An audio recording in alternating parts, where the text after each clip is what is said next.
In my attempt to make the other video brief, I did leave out a couple of things. Not all lactation consultants are created equally as well. You may have to look around to find the right one. I find that anybody who's been in the industry longer than, 10, 15 years, they're kind of set in their ways, and might not be open to trying new things or trying something that they've never tried before. Just as a personal experience, once again, somebody who hasn't been doing it as long might be a little more open to trying something different, and working with you a little bit more. They're a little less rigid. That's not to be said of every older lactation consultant or what have you. My other thing is I'd like to bring up is recently in the news we saw in Italy 3 or 4 pediatricians arrested for advertising, or not advertising, but promoting the formula usage instead of breastfeeding.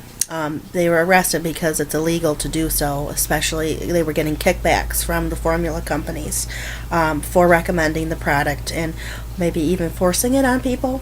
And please do not believe that kind of thing would never happen in the United States, because if anything, it would be more rampant here than in a European country where they are much more progressed as far as breastfeeding goes, especially in the northern, Switzerland, Norway, Denmark. Those kinds of places have excellent maternity leave policies and breastfeeding policies. So please, just inform yourself and trust yourself, trust your body, trust your baby, and that's what I wanted to add. I also wanted to add about going back to work.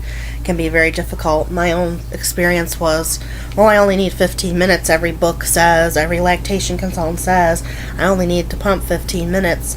And so I was pumping 15 minutes and only getting maybe 2, maybe 3 ounces. Turns out some people aren't very good at letting down to a pump, whether it's hospital grade or not. And at my work as a nurse on the OB floor, we had a hospital grade pump, and I was using that and still only turning out 2 ounces, sending her to daycare with that. So therefore she didn't gain weight in her 3rd month of life, because during the day when I wasn't with her, and at night when I wasn't with her because I work nights, she was only getting 2 ounces.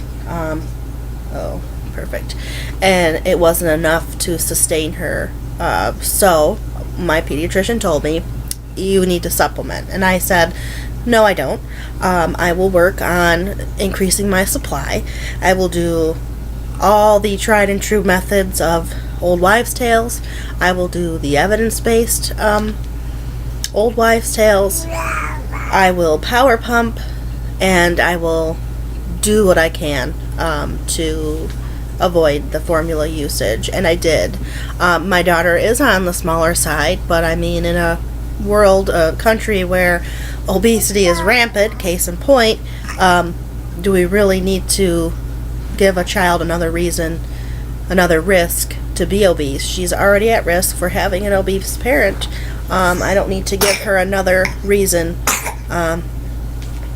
to go that route. So that is just another little tidbit on breastfeeding I wanted to add. There's always another little tidbit that I'd want to add, because, like I said, it's a subject near and dear to my heart.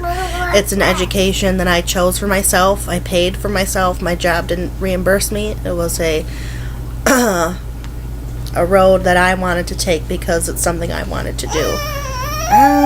So, with that said, my daughter's hungry, so I must go. Thanks for listening.